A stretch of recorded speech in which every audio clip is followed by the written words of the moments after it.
We now come to the section 15.4, 15.4 in the Ross textbook. And this is on page 120 and 121. Now, this is segolate nouns. You guys remember what segolate nouns are like? Yes. They usually have double segols. And what about the first syllable in the singular? It is accented. It is stressed. Very good.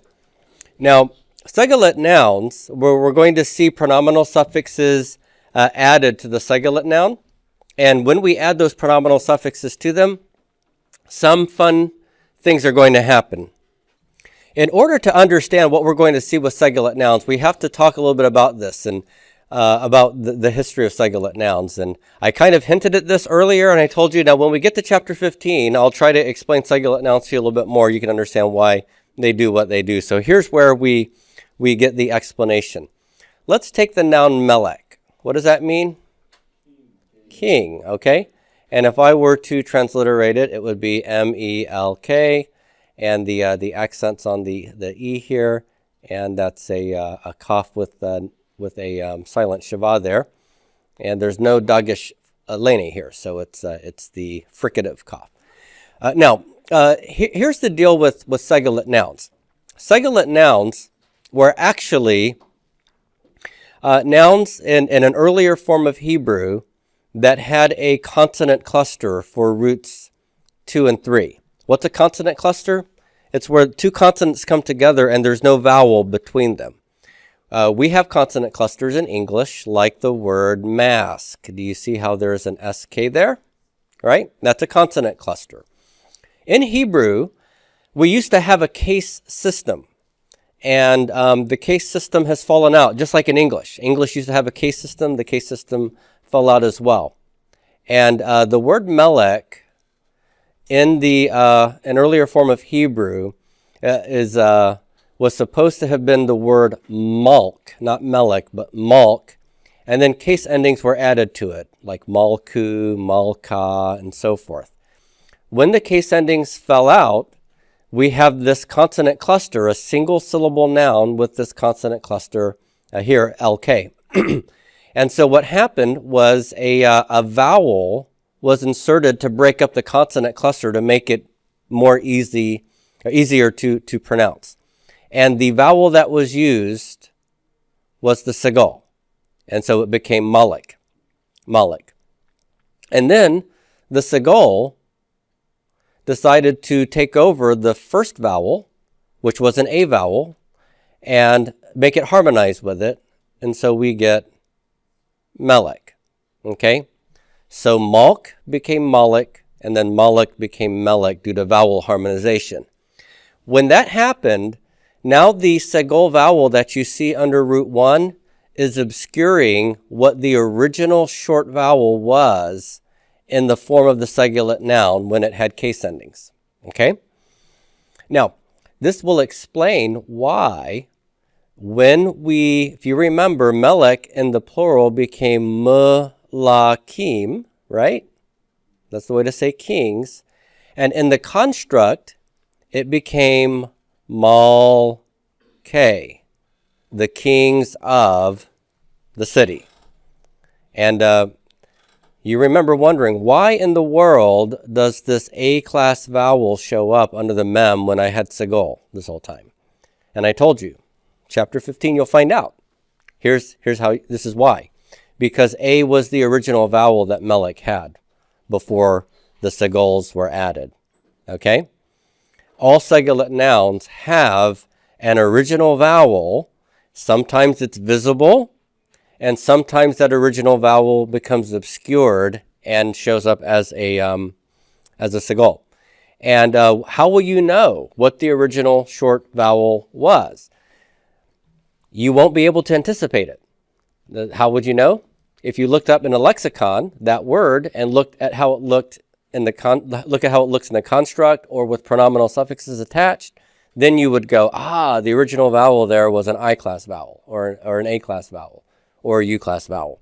Okay, but you can't really always predict that. So with that in mind, let's take a look at some of the forms that we see here in the textbook with melech and some other sigilet nouns, and then you'll see what that short vowel will be in the forms. So look on page 121, and this is the word, we'll look at the singular forms, and then we'll look at the plural forms of the noun, okay? Look at the first one on the left. It's malkaha. Malkaha. You see how the word melech, which has the segol under the mem, has now replaced that segol with a vowel and a silent shava. This is frequently what you're going to see when you get a pronominal suffix attached to the singular noun of a sigilet noun. Melech becomes malkaha. This is a king, and this tells you who's king. Your. So your king. Malkaha. How would I say my king? I'm going to get the malk, right? And the kaf, and then I'm going to add this pronominal suffix to it. In this case, it's going to be a kirik yod. My king, malki, malki. All right. Now, you can tell these are singular nouns because there's no yod before these pronominal suffixes. Now, look at the plural side. Melachim is the plural of melech, melachim. And what's that going to look like when I want to add pronominal suffixes? This becomes melakeha.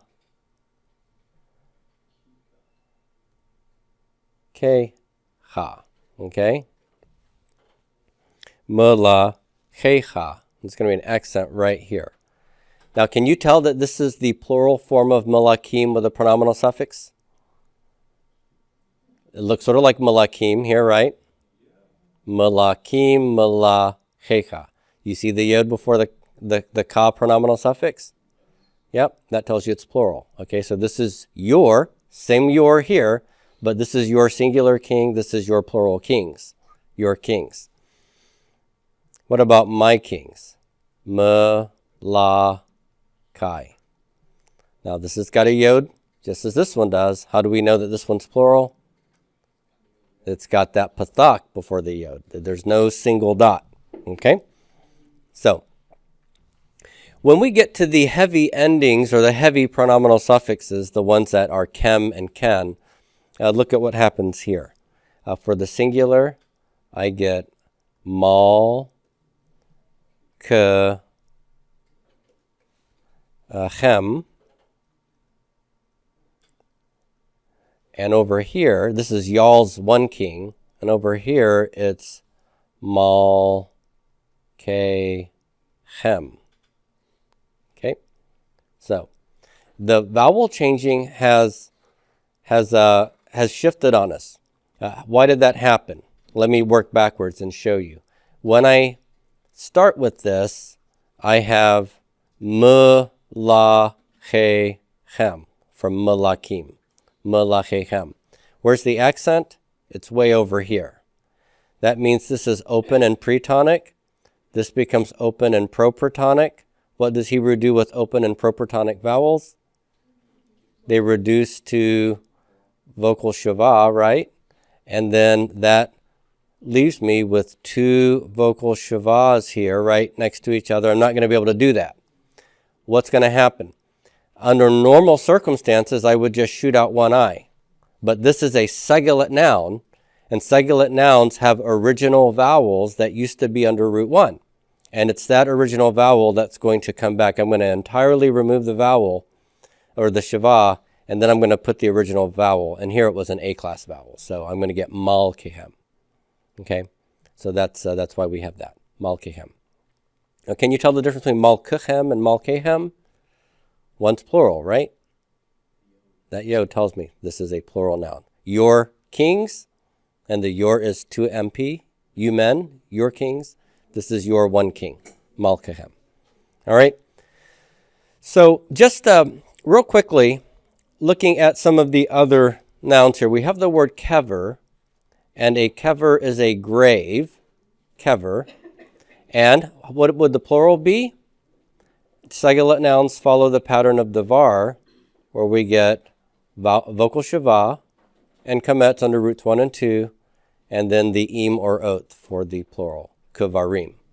So this is the word for grave or burial. What will these look like when I add pronominal suffixes to them? I'm going to get my root letters.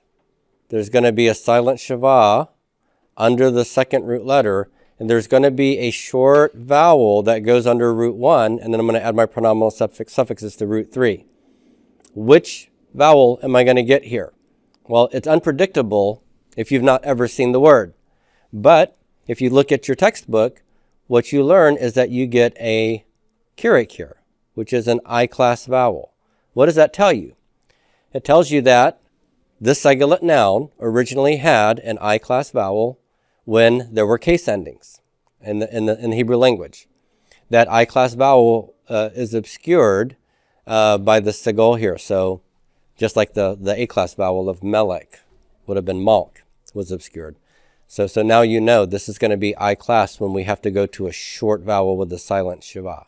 So kirb will be my form that I add pronominal suffixes when it's singular. So if I want to say your grave, it would be kirbaha. Kirbaha. If I want to say my grave, kirbi. And so forth. Okay? If I want to say your graves, I take the plural form, kvarim, and what do? I drop the im, and I add a ha. Kvareha. Accents on the resh, and that's open and pre-tonic. It has to be long, so we're good there, right? Kvareha. That's your graves. My graves, va, not re, but rai. All right? So I don't know why I would have multiple graves, but maybe that could happen someday. All right. And then for the second masculine plural pronoun, it would be kir, b, hem. Okay? One grave that you have. You all share one grave. Y'all's grave.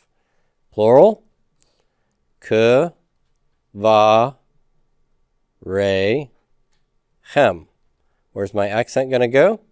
It's going to be way on the back. That leaves this open in pretonic. This is open in proprotonic. It's going to reduce to vocal shava.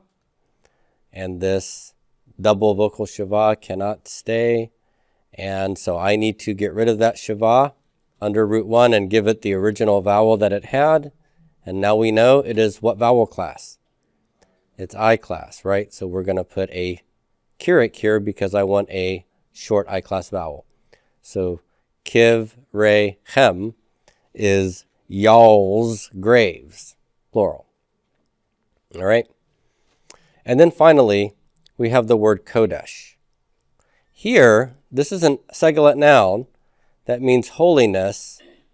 And normally we have double segols, but sometimes we do have other vowels. And this holem is telling you that, or is helping you to see that the original vowel under the kof or with the kof when it was when Hebrew had a case system was a U-class vowel. And so whenever we need a short vowel, when we add the pronominal suffixes, we are going to see a U-class vowel show up. So what would it look like when I want to say your holiness? Kodesh becomes this. I'm going to get a silent shava. I'm going to get a U-class vowel right here, but it's got to be short because this is closed and unaccented. What vowel am I going to see? I'm going to get a kametz ketuf. Kodesh becomes kod shecha. Kod shecha. That's a U-class vowel. Your holiness. Okay? Kod shecha. So we don't need to go through all of these, but I just wanted you to see what you're dealing with here whenever you have these Segulate nouns with pronominal suffixes. All right. Let's real quickly look at this next section, and we'll then pause 15.5. Here we're dealing with diphthongs. Remember what happens with diphthongs in Hebrew. They like to contract when they are unstressed.